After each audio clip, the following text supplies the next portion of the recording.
সিরাজউদ্দৌলাকে নবাব বানিয়ে গিয়েছেন তার নানা আলীবর্দী খান। যেদিন তিনি সিংহাসনে বসলেন সেদিন থেকে শুরু হলো প্রাসাদ ষড়যন্ত্র। সিরাজউদ্দৌলার পরাজয়ের কারণগুলো কি কি ছিল? তাহলে প্রধান কারণ হচ্ছে কি? মীর জাফরের বিশ্বাসঘাতকতা। এই মীর জাফরকে বাঙালি এখনো ক্ষমা করে নাই। এখনো কোনো বাঙালি পরিবারে কোন ছেলের নাম মীর জাফর রাখা হয় না।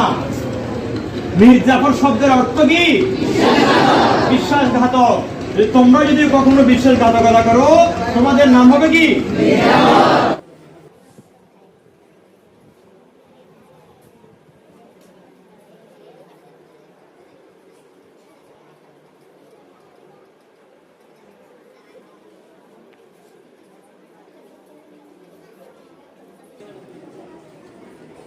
নাটকের নাম কি? আজকে আমরা দেখব যে বাংলার নবাব সিরাজউদ্দৌলা কিভাবে হেরে গিয়েছিলেন।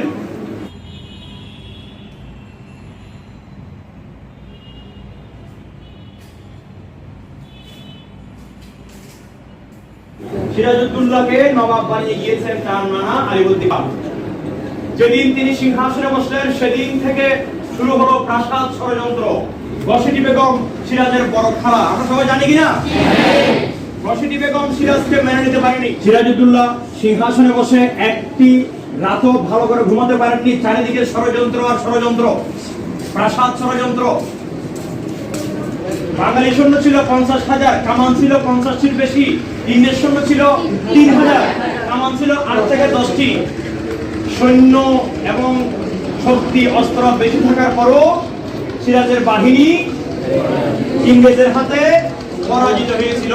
আচ্ছা, তাহলে এক নম্বরে গেল সিরাজউদ্দৌলার পরাজয়ের প্রধান কারণ হচ্ছে মীর জাফরের। 2 নাম্বার আমরা এখানে দেখতে পেয়েছি, একটু দিকে দেখাই।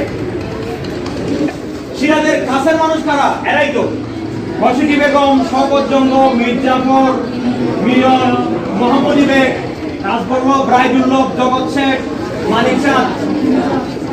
এই কাছের মানুষেরা কি করবো? ষড়যন্ত্র করবো। আমরা কি বলবো? প্রাসাদ ষড়যন্ত্র। তাহলে সিরাজের পরাজয়ের প্রধান কারণ মীর জাফরের বিশ্বাসঘাতকতা। 2 নম্বর হচ্ছে প্রাসাদ ষড়যন্ত্র।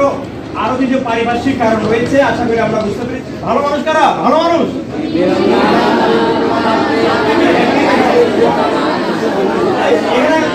ভালো মানুষ কে? আমি বুঝতে পেরেছি তোমরা সঠিক উত্তর দিয়েছো। মীর মদ্দার, মোহনলাল, সাঁপড়ে, রাইসুল সুফালা, এরা হচ্ছে ভালো মানুষ। এখানে কিছু ভালো মানুষ আছে আর কিছু শয়তান আছে। একটু শয়তান দেখি। শয়তান হচ্ছে এখানে আমরা শয়তান বলতে আমি এটা মানে ব্যঙ্গার্থে বলছি, নিন্দার্থে বলছি। কারণ এই বাংলা হাতছাড়া হয়েছিল কাদের জন্য? এদের জন্য, এদের কারণে।